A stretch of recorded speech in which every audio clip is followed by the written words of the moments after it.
गाड्या सुटल्या सेमी क्रमांक मैदानातील 2 सुटला आणि 2 मध्ये सुंदर लढत चालली वरुण राजाचं आगमन पावसामध्ये सेमी 2 पोथे 2 मध्ये लढत चालू अलीकडे चिक्या पलीकडे लक्ष्मीपतराव अलीकडे चिक्या आणि पलीकडे लक्ष्मीपतराव अतिशय सुंदर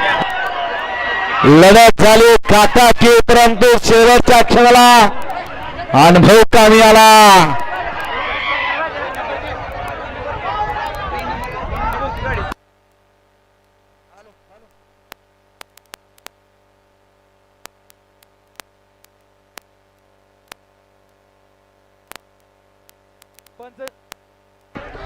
सेमीफायनल 2 चा निकाल आणि निकाल तास क्रमांक 3 वर बोलली गाडी मातुदा भवानी प्रसन्न